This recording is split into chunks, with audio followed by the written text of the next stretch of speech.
অনেক মহিলাও জানতে চায় যে ম্যাডাম, যখন যৌন মিলনে যাওয়া হয় তো স্ত্রীর যোনিপথ যদি শুষ্ক থাকে সেক্ষেত্রে আমরা যে জেল ব্যবহার করে থাকি জায়গাটা পিচ্ছিল হওয়ার জন্য, সেক্ষেত্রে অনেক পুরুষ বা আমি থুতু ব্যবহার করে থাকি।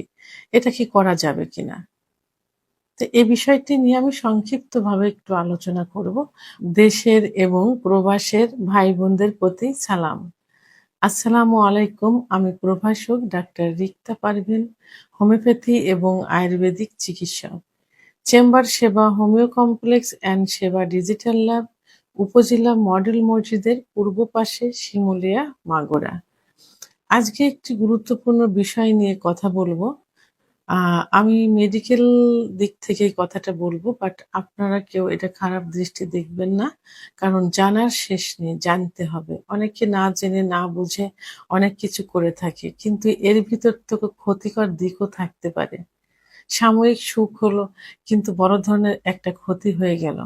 এই ক্ষতির থেকে আমি থেকে কিন্তু ফিরে আসা যায় যদি সেটা সম্পর্কে জানা যায়।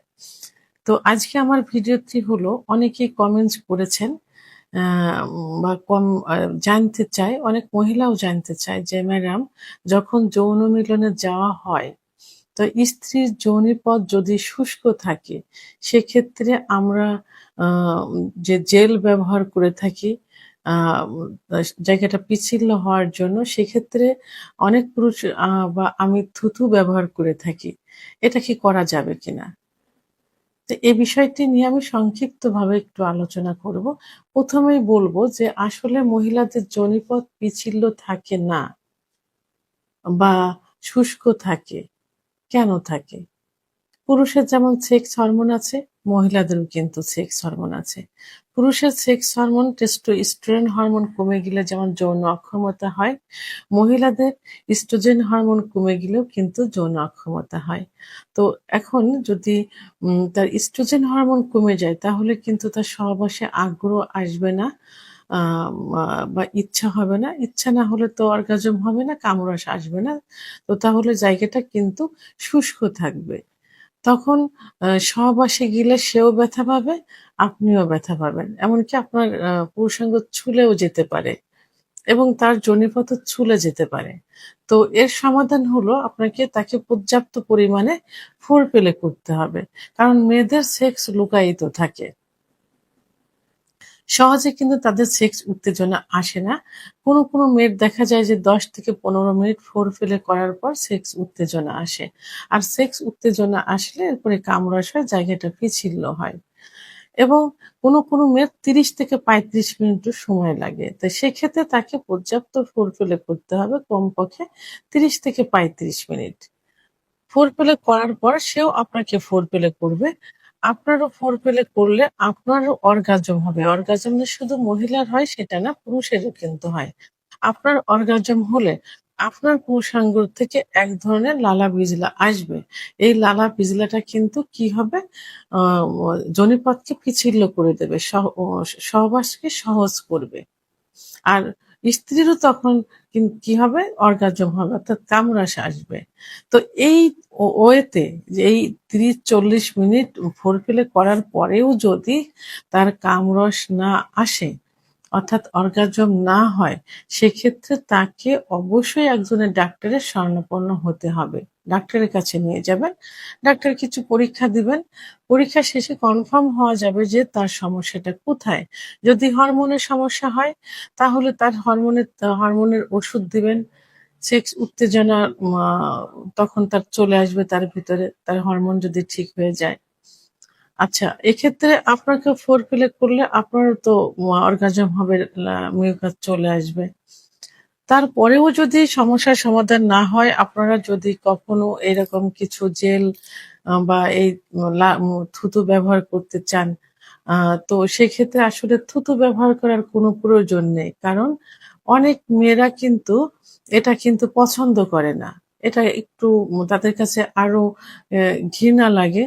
আ তো ফিলিংসটা কিন্তু আরো নষ্ট হয়ে যাবে। সেহেতু সেটা তো তার আপনার পছন্দ। আপনি জায়গাটা পিচ্ছিল করবেন, আপনি সুখ নিলেন। আপনার যে পার্টনার, আপনার যে স্ত্রী তার তো ভালো নাও লাগতে পারে এটা। তার জন্য তো আরো বরং আম চাহিদাটা যতটুক বা ছিল আরো নষ্ট হয়ে যাবে।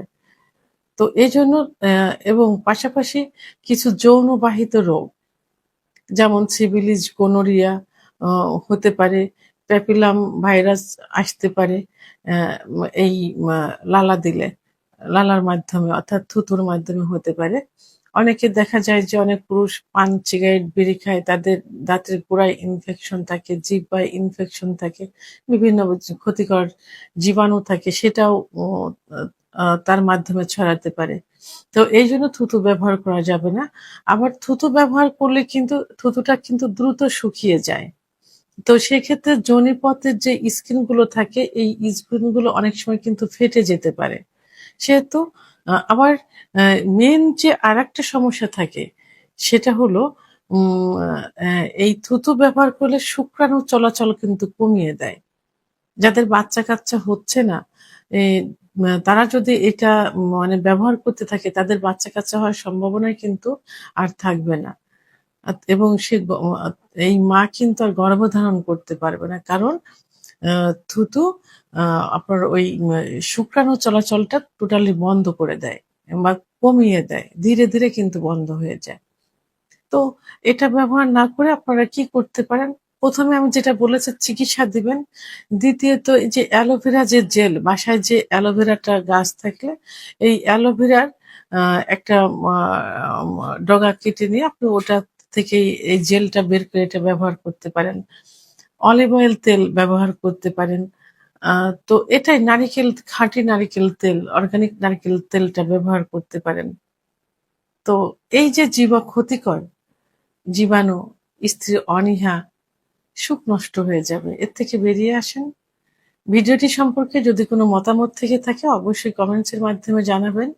আর ভিডিওটি ভালো লাগলে লাইক, কমেন্ট, সাবস্ক্রাইব করে সঙ্গে থাকুন। আল্লাহ হাফেজ।